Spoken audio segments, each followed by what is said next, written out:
Dr. Amanda Pierce stared at the strange crystal tablet on her desk. She had been trying to understand the alien writing for 3 years now. The marks on the crystal looked like they were moving, but every time she looked directly at them, they stayed still. It was making her crazy. The research ship called Horizon's Edge floated quietly in space above the dead planet, Kepler 442b. Amanda and her team had found these crystal tablets in old ruins on the planet's surface. The ruins were very old, much older than any alien city they had ever seen before. Captain Ryan Clark walked into Amanda's lab. He was a tall man with gray hair and worried eyes. Behind him came 2 aliens. One was Veltar, who looked like a giant. Blue lizard with 4 arms. The other was Kix-9, a robot-like being made of metal and light. "Any luck with those tablets today?" Ryan asked. He sounded tired. They had been on this mission for months, and Earth wanted answers. Amanda rubbed her eyes. "The language is unlike anything I've ever seen. It's not just writing. It's like the symbols have a life of their own. Watch this." She pointed a bright light at the crystal. The strange marks seemed to glow and shift. Some symbols appeared to grow bigger, while others got smaller. It was like they were breathing. Veltar made a hissing sound that meant surprise. In his language, "This is most unusual. In all our travels, we have never seen writing that moves." Kix-9's metal head turned toward the tablet. Blue light flashed from his eyes as he scanned it. "My systems cannot identify the material or the energy source. This technology is beyond current galactic knowledge." Amanda picked up the tablet carefully. It was warm to the touch, like it was alive. "I think the language responds to emotions. Somehow, when I'm excited, the symbols move faster. When I'm calm, they slow down." She had tried everything to decode the writing. Computer programs, translation software, even asking other alien experts for help. Nothing worked. The symbols seemed to laugh at her attempts to understand them. "The ruins on the planet are millions of years old," Ryan said. "Older than any civilization we know about. What if these tablets are from the first intelligent species in the galaxy?" Amanda nodded. She had thought about this too. That would explain why no one recognizes the language. But why leave these tablets behind? What were they trying to tell? "You?" She spent the rest of the day working alone in her lab. The tablets sat under a bright lamp while she made notes about each symbol. Some looked like stars. Others looked like waves or spirals. A few reminded her of human letters, but twisted into new shapes. As the ship's artificial night began, Amanda felt tired but excited. She had noticed patterns in the symbols. Groups of marks that appeared together over and over. She thought she might have found words. "Computer, start recording," she said to the ship's AI system. Amanda looked at one group of symbols that appeared most often. She had seen it 17 times on this tablet alone. Based on its position, she thought it might mean the or of, or something simple like that. She took a deep breath and tried to make the sound she thought the symbols represented. Her voice was soft and careful. "Velmartun." The crystal tablet suddenly blazed with bright light. Amanda jumped back, her heart racing. The symbols were moving fast now, swirling around like a storm. New symbols appeared that she had never seen before. "Captain Clark to the lab immediately." She called over the ship's communication system. The light from the tablet grew brighter. Amanda could feel heat coming from it now. The symbols were not just moving anymore. They were singing. She could hear a low musical sound coming from the them. "Crystal." Ryan burst into the lab with Veltar and Kix-9 right behind him. They all stopped when they saw the glowing tablet. "What did you do?" Ryan asked. "I think I pronounced one of the words correctly," Amanda said. She was shaking with excitement and fear. "The tablet is responding to my voice." Veltar backed away from the crystal. His blue skin had turned pale. Ancient texts speak of crystals. That sing. They were tools of the old ones, the first race to travel between stars. More symbols appeared on the tablet's surface. These were different from the others. They seemed to form sentences or maybe instructions. Amanda studied them carefully. "I think this is telling me what to say next," she whispered. "It's like the tablet is teaching me the language." The symbols arranged themselves into clear groups. Amanda could see the pattern now. It was like the crystal wanted her to read something specific. She looked at Ryan. "Should I try to say more?" "The archaeological team is still down on the planet," Ryan said. "If this is some kind of ancient technology, we should be careful." But Amanda was already looking at the next group of symbols. She could feel in her heart that this was important. This was what they had come here to find out. She spoke the words slowly and clearly. Velmar tun Catharidin Mordenthal. The moment the last word left her lips, everything changed. The tablet exploded with golden light that filled the entire lab. The musical sound became louder, like a song of celebration out then. Just as suddenly, everything went quiet.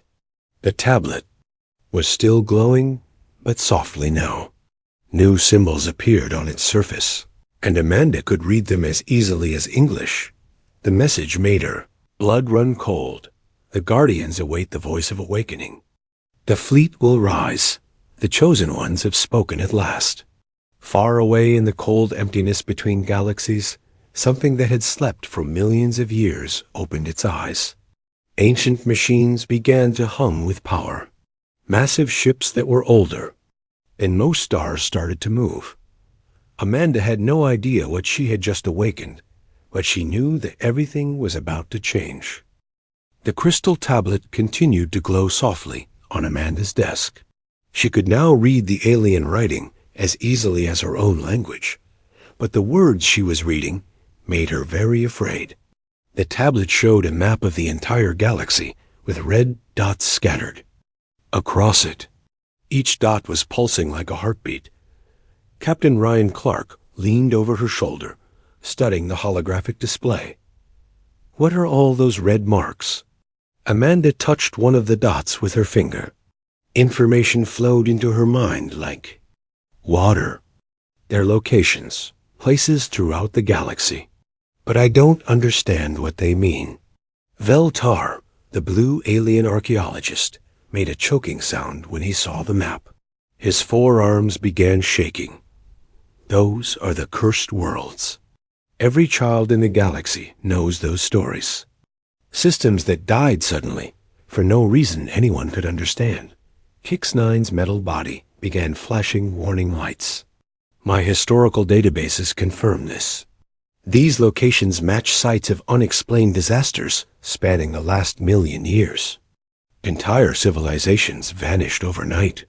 The tablet's surface rippled, and new words appeared. Amanda read them aloud without thinking. Evaluation protocols activated. Cleansing procedures will commence upon fleet arrival. Ryan grabbed her arm. "Stop reading those things out loud.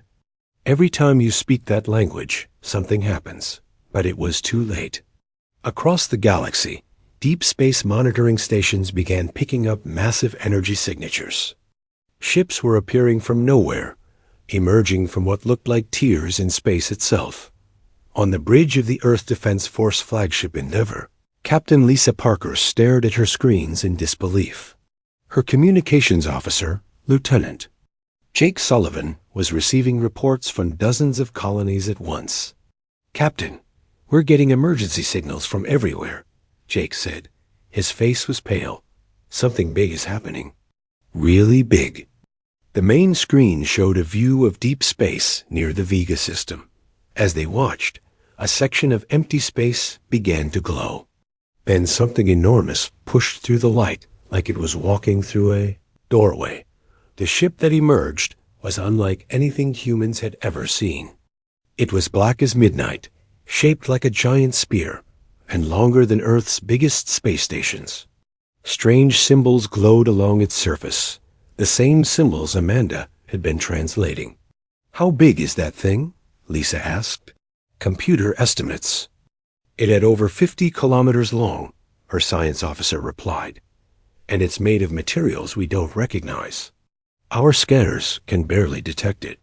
More ships were appearing throughout the galaxy. The alien governments were starting to panic. Emergency meetings were called. Fleets were mobilized. But no one knew what they were fighting. Back on the horizon's edge, Amanda was still working with the crystal tablet. She had discovered that the ancient language had many layers of meaning. The same words could mean different things depending on who spoke them and why. "I think the language was designed to only work for certain species," she told Ryan. "That's why no one has been able to translate it before. It needs something specific in the speaker's voice or mind." Veltar was pacing around the lab, his claws clicking on the metal floor. "The old stories say the silent devourers spoke with voices that could command reality itself. They could make stars burn out just by speaking the right words." Amanda looked up from the tablet. "Silent devourers? Is that what you call whoever built these ruins?" "They are legend, not history," Kix-9 said. "Stories told to frighten young ones." They supposedly consumed entire worlds, turning planets into raw materials for their ships. The ship's communication system crackled to life. It was an emergency. Broadcast from Earth Command. Admiral Kate Morrison's face appeared on the screen, looking very serious. "All human vessels, this is Fleet Command.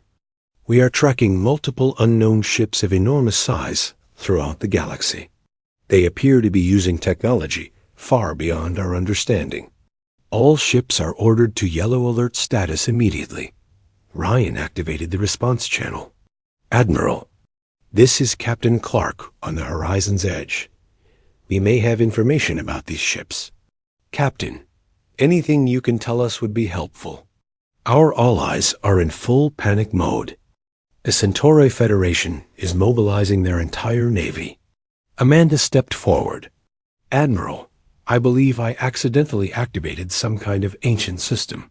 These ships appear to be responding to words I spoke in a dead alien language." There was a long pause. "Dr. Pierce, are you telling me that you woke up an alien fleet by talking to some old rocks?" "It's more complicated than that, but essentially yes." Before Admiral Morrison could respond, alarms began blaring throughout the horizons.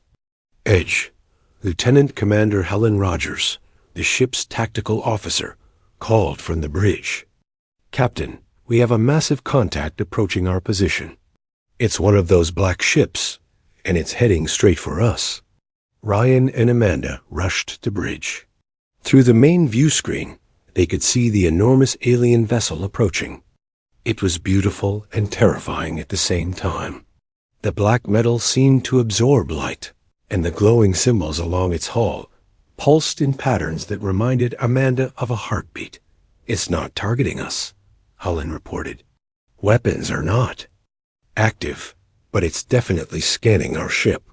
Amanda felt the crystal tablet growing warm in her hands. She had brought it with her from the lab. Now it was glowing brighter, as if responding to the presence of the ancient ship. "They're trying to communicate," she said suddenly. "The tablet is receiving some kind of signal." New words appeared on the crystal surface, and Amanda found herself reading them aloud. Identification confirmed. Seed race genetics detected. Awakening protocols acknowledged. The alien ship stopped moving. It hung in space like a giant black mountain, waiting for something. "What does that mean?" Ryan asked. Amanda studied the tablet carefully. More information was flowing into her mind faster now. Images and concepts that were hard to understand. "I think they're talking about humans. Something about our genetics, our DNA." Veltar made a worried sound.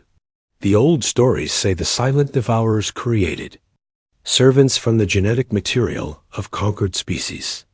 "No," Amanda said, still reading from the tablet. "It's not like that. They're calling us something else." The translation is difficult, but I think it means ... chosen ones? Or maybe inheritors. The black ship began transmitting a signal. It wasn't radio or any kind of technology, they understood. It was the same language Amanda had been learning, but spoken by a voice that sounded like it came from the beginning of time itself. Amanda translated as the words flowed over them. The waiting is over. The makers of makers have returned to claim their birthright. The galaxy will be cleansed and prepared for the new age. Captain Lisa Parker's voice came over the communication channel. All ships, be advised. We're detecting similar vessels appearing near major population centers throughout human space. They're not attacking, but they're making their presence known. Amanda felt a chill run down her spine. I don't think they're here to destroy us. I think they're here to recruit us. The tablet showed her images of Earth, of human colonies, of human ships exploring the galaxy. But the images were old, much older than human civilization, as if someone had been watching humanity for a very long time. They've been waiting for us to develop space travel, she whispered, waiting for us to find these ruins and speak their language. This was all planned. The ancient ship began moving again, but not toward them. It was heading toward the center of the galaxy, where the largest concentrations of alien civilizations lived. Amanda realized with growing horror that the awakening was just beginning. 3 days after Amanda first spoke the ancient words, the galaxy was in chaos. Ancient black ships were appearing everywhere, and their first actions were swift and terrible. The Rigel colony had been home to 5 million beings from 12 different species. It was a peaceful trading hub where aliens lived together in harmony. When the colony's distress signal reached Earth, it lasted only 14 seconds before cutting to static. Admiral Kate Morrison stood in the command center on Earth, watching reports flood in from across human space. The wall screens showed dozens of incidents happening at once. Ancient ships were not just appearing randomly. They were targeting specific worlds and systems with deadly precision. What's the status of Rigel? She asked her intelligence officer, Commander Jake Sullivan. Jake's face was grim. Long-range sensors show the system star is flickering.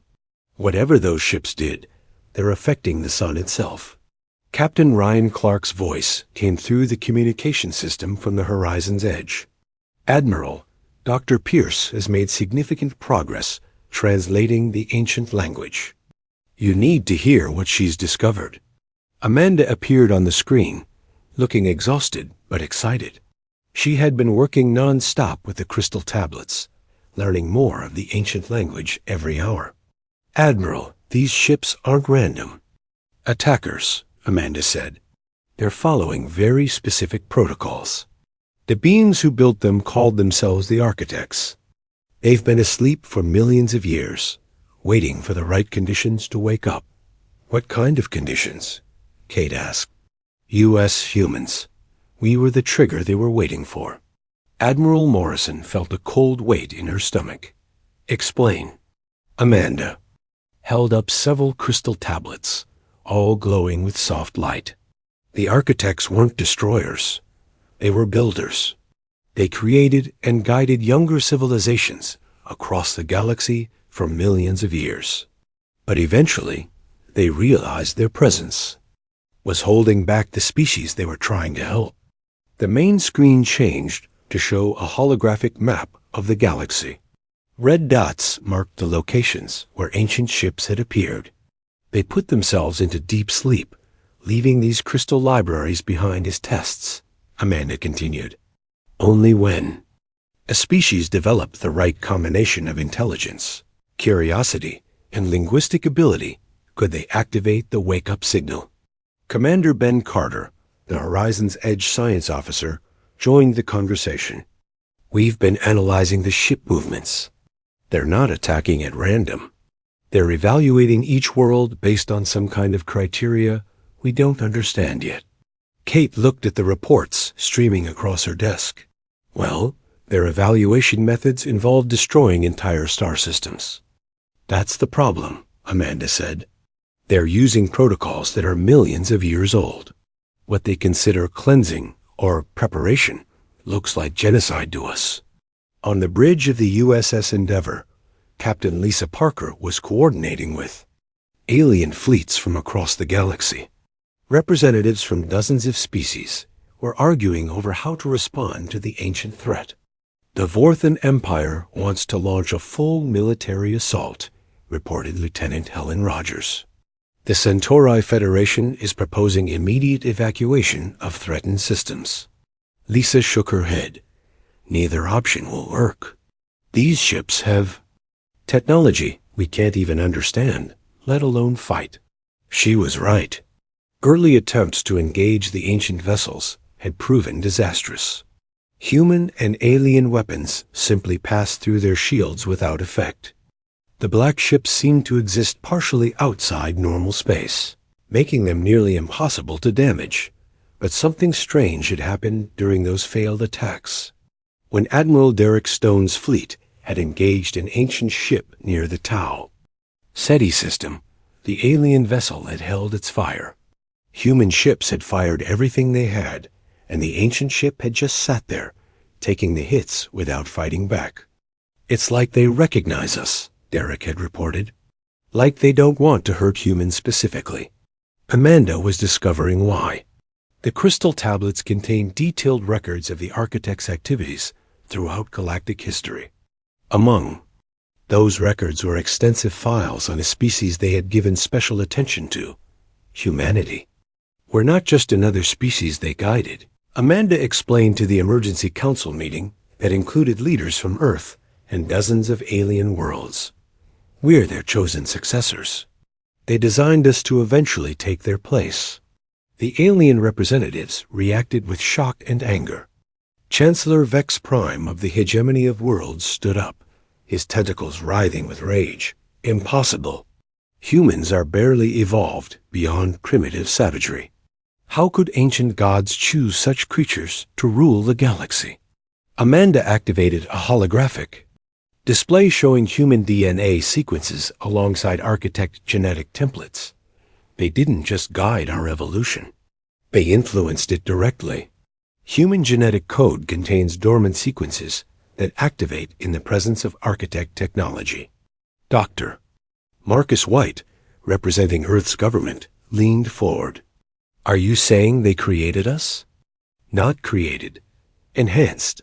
They took early human ancestors and gave them specific traits: curiosity, adaptability, linguistic ability, and most importantly, the capacity for cooperation between different groups. The proof was in the ancient records. For millions of years, the architects had secretly influenced human development.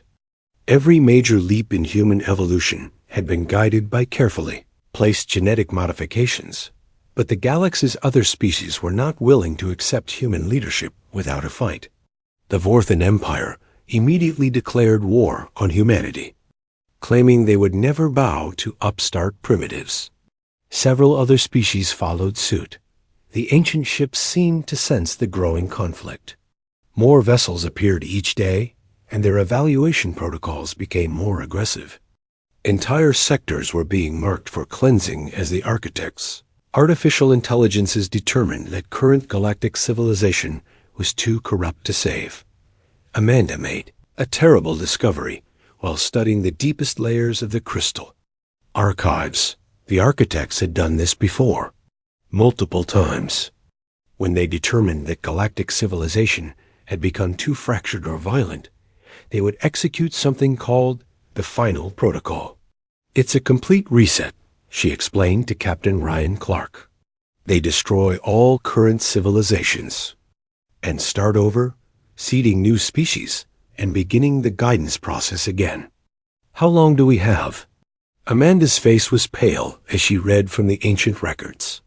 According to their timeline, we have one standard galactic year to prove that current civilization can be unified and guided properly. If we fail, they activate the Final Protocol. A crystal tablet showed images of previous galactic resets. Dead worlds where entire civilizations had been reduced to basic elements, then slowly rebuilt over millions of years with new species and new chances.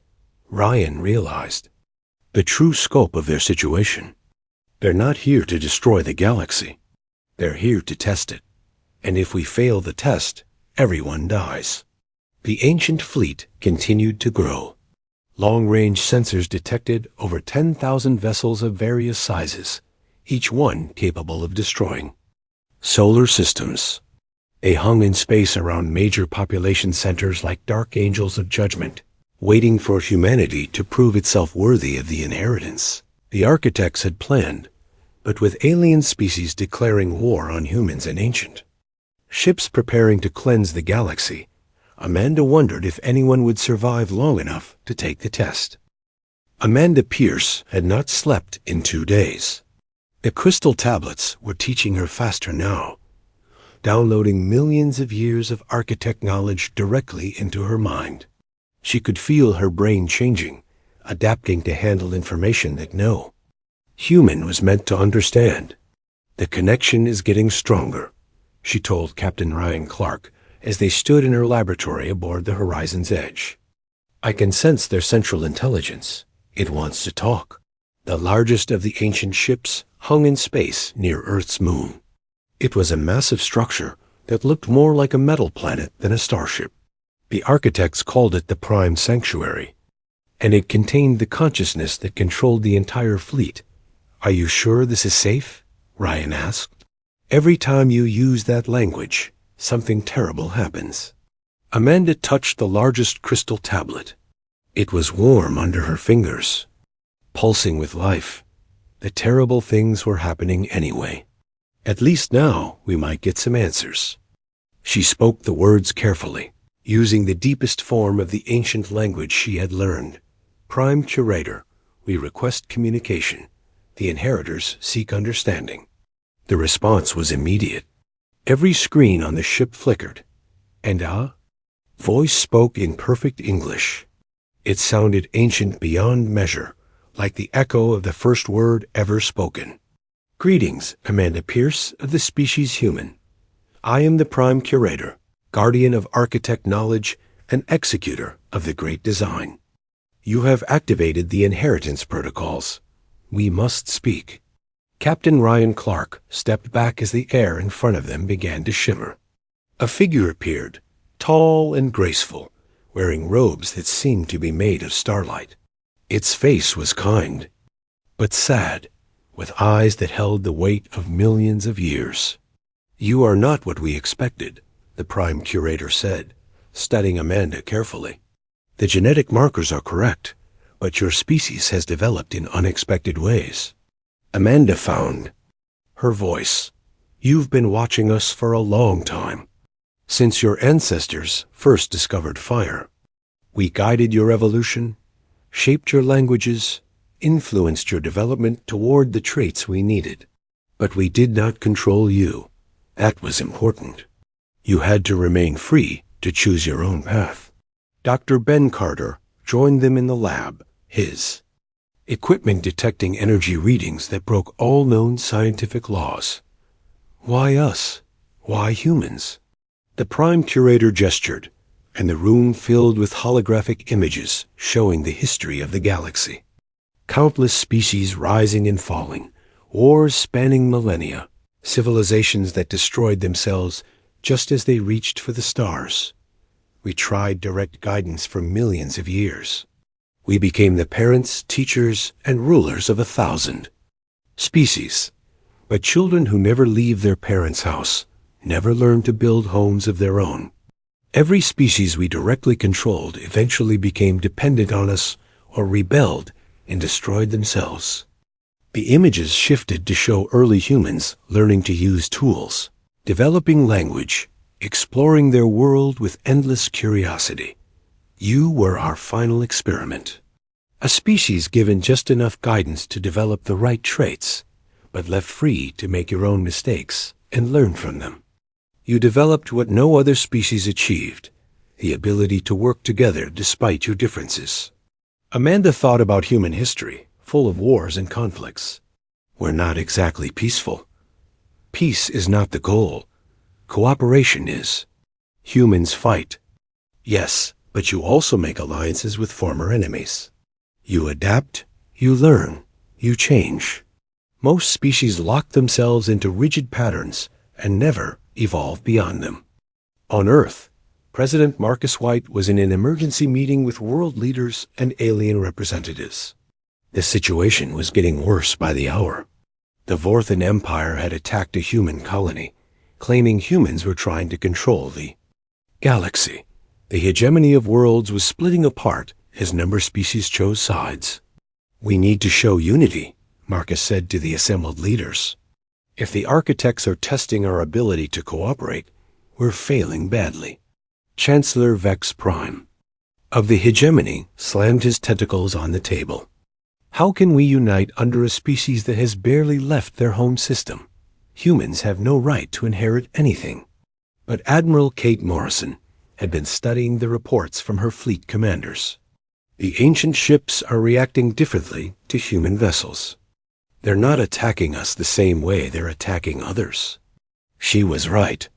When Admiral Derek Stone's fleet had tried to evacuate civilians from threatened worlds, the ancient ships had actually helped, using their advanced technology to move entire populations to safety faster than human ships could manage alone.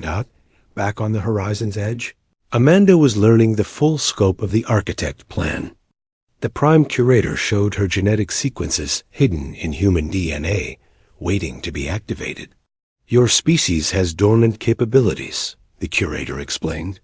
Enhanced intuition, improved pattern recognition, the ability to interface directly with our technology. But these gifts come with a price. Amanda felt something changing in her mind as she spoke with the ancient intelligence. She could sense the thoughts of her crewmates, feel the emotions of people on distant ships. Her consciousness was expanding beyond the boundaries of her skull. What's happening to me? You are becoming what we designed you to become. A bridge between species. A translator, not just of languages, but of thoughts and cultures. But the choice is yours. You can accept the inheritance, or reject it and remain as you are. The Prime Curator's expression grew more serious. However, the testing phase is nearly complete. Our evaluation of current galactic civilization shows critical failures in cooperation and unity. The final protocol may need to be implemented. Captain Ryan Clark stepped forward. How long do we have? The original timeline allowed 1 galactic year. But recent conflicts have accelerated our assessment. If major hostilities continue, the protocol will activate in 30 standard days. Amanda felt the weight of billions of lives pressing down on her. What exactly is this final protocol? The holographic images showed worlds being systematically dismantled, their materials converted into basic elements.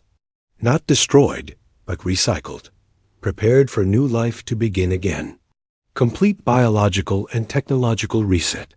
All current species will be peacefully terminated, their genetic material preserved for future use. The galaxy will be reseeded with new civilizations, and the guidance process will begin again. Peacefully terminated? Ryan asked. No pain. No suffering. Simply a return to the cosmic elements from which all life springs. It has been done 4 times in galactic history, when civilizations proved unable to evolve beyond conflict. Amanda realized the horrible truth. The architects weren't evil. They were gardeners who pulled weeds when the garden became too overgrown. To them, entire civilizations were just failed experiments to be cleaned up and started over. There has to be another way, she said. The Prime Curator nodded sadly. There is. Humanity must fulfill its designed purpose. Unite the galaxy under cooperative leadership. Prove that intelligent life can evolve beyond tribalism and territorialism. Show us that this iteration of galactic civilization is worth preserving. And if we can't, then we will begin again, as we have before. Perhaps the next attempt will be more successful.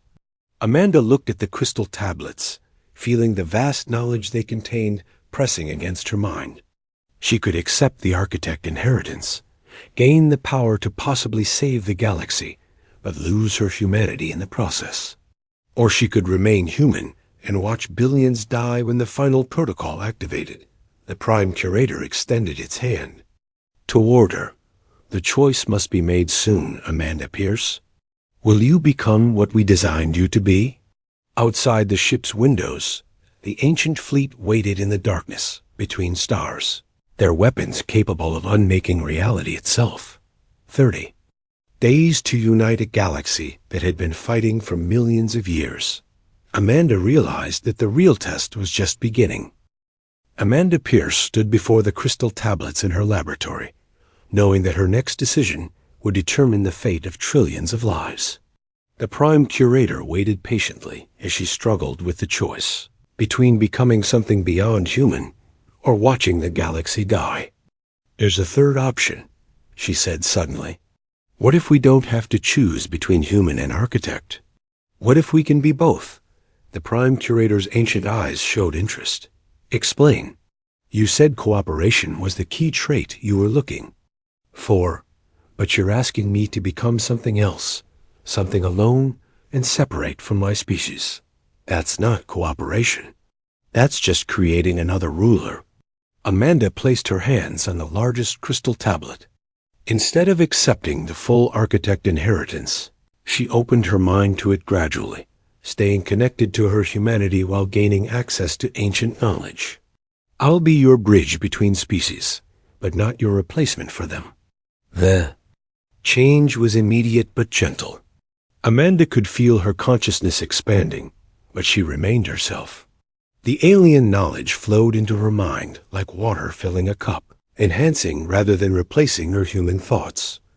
On Earth, President Marcus White was addressing the emergency council that included representatives from across the galaxy. The Vorthan Empire had agreed to a temporary ceasefire, but tensions were still high. We have 27 days to prove we can work together, Marcus said to the assembled leaders. The architects aren't asking us to surrender to human rule. They're asking us to prove that intelligent life can evolve beyond constant warfare. Chancellor Vex Prime of the Hegemony was still skeptical. And what happens if we fail this test? Admiral Kate Morrison answered grimly. Complete galactic reset. Every civilization ends, and they start over with new species. The first real test came sooner than expected. The Zephyrian homeworld was in danger. A massive black hole had appeared at the edge of their system, pulling their planet toward certain destruction. Normal evacuation would take months. They didn't. HFY Commander Helen Rogers led the combined rescue fleet, using newly shared architect technology. The ancient ships worked alongside human and alien vessels. Their incredible power focused on moving an entire world to safety. Amanda coordinated the operation from the horizon's edge, her enhanced abilities allowing her to interface directly with architect systems while staying in communication with human commanders. The gravitational field is too strong, reported Captain Derek Stone from his flagship. We can't get enough ships close enough to make a difference. Then we don't move the ships, Amanda said, her mind working within human speed, but human creativity. We move space itself. Using architect technology she was still learning to understand, Amanda helped the fleet create a temporary fold in space-time. The Zephyrian homeworld simply stepped sideways through dimensions, appearing in a safe orbit around a different star. The rescue took 6 hours instead of 6 months. 5 billion Zephyrian lives were saved, and their gratitude began to shift. Alien opinion about human leadership. General Chris Powell was working with alien military leaders to create new defense protocols. Instead of separate fleets protecting separate territories, they were building an integrated system where species shared resources and knowledge. The key is not conquest, but coordination, Chris explained to the mixed group of human and alien. Officers, we're not trying to control anyone. We're trying to make sure everyone survives. The Architect fleet began to change its behavior as well. Instead of ominous watchers preparing for judgment, they became active partners in maintaining galactic peace. When the Keth Confederacy tried to resume an old war with their neighbors, an ancient ship simply appeared between the opposing fleets and politely asked them to stop. Most species stopped. Amanda established the Institute of Universal Understanding on a space station near the Galactic Center. Representatives from every known species came to learn the ancient language and study architect technology. But the knowledge was shared freely, not hoarded by any single group. The architects made one mistake, Amanda explained to her first class of students, which included humans, aliens, and even artificial intelligences. They tried to be parents to the galaxy. But good parents eventually teach their children to take care of themselves. The most important moment came during the final week of the testing period. The Vorthan Empire, still angry about human influence, launched a surprise attack on Earth itself. Their fleet was massive, and human defenses seemed inadequate. But something unexpected happened. Ships from dozens of species arrived to defend Earth, not because they were ordered to, but because they chose to. The galaxy had begun to see humans not as conquerors, but as coordinators who helped everyone work together. The battle never really started. Faced with a united galactic response, the Vorthan fleet surrendered without firing a shot. On the last day of the testing period, Amanda stood before the Prime Curator again. But now she was not alone. Representatives from every major species in the galaxy stood with her. "We have reached our decision," the Prime Curator announced. "This iteration of galactic civilization has demonstrated the capacity for growth and cooperation. The final protocol will not be implemented." The ancient ships began to change. Instead of weapons of judgment, they became tools of exploration and defense. The Architect fleet integrated with a new galactic cooperative, providing technology and knowledge, while the younger species provided energy and innovation. Amanda kept her promise to remain human. She aged, she made mistakes, she laughed, and cried and dreamed like any person. But she also carried within her the wisdom of millions of years, and the ability to speak with any species in the galaxy, that the Institute of Universal Understanding grew into the heart of the new galactic civilization. Students came from every world to learn not just the ancient language, but the deeper lesson it taught, that all intelligent life was connected, and that cooperation was stronger than conquest. Dr. Ben Carter led the scientific teams that studied architect technology, but instead of keeping it secret, they shared every discovery. Diseases that had plagued species for centuries were cured. Worlds that had been considered uninhabitable became garden paradises. The galaxy began to bloom in ways that had never been possible before. Captain Ryan Clark, now an admiral, commanded the first mixed-species exploration fleet to venture beyond their home galaxy. They carried the ancient language and the spirit of cooperation to distant stars, looking for other civilizations that might need guidance rather than conquest. The Prime Curator chose to remain active rather than returning to sleep. It served as an advisor and teacher, but never as a ruler. The decisions that shaped galactic civilization were made by the living species who had to live with the consequences. "We learned from our mistakes," the Curator told Amanda during one of their regular conversations. "We tried to be gods when we should have been gardeners. You have shown us a better way." Years passed, and the galaxy changed in ways no one had expected. Wars became rare, not because they were forbidden, but because species found better ways to solve their problems. Trade flourished between worlds that had been enemies for centuries. Children grew up learning multiple alien languages as easily as their own. Amanda trained the first generation of what they called Translator Guardians, beings from every species who could speak the ancient language and help coordinate galactic affairs. They were not rulers or generals, but bridges between different ways of thinking, The final test of the new system came when they made contact with another galaxy entirely. The beings there were warlike and aggressive, seeing any contact as a threat to be eliminated.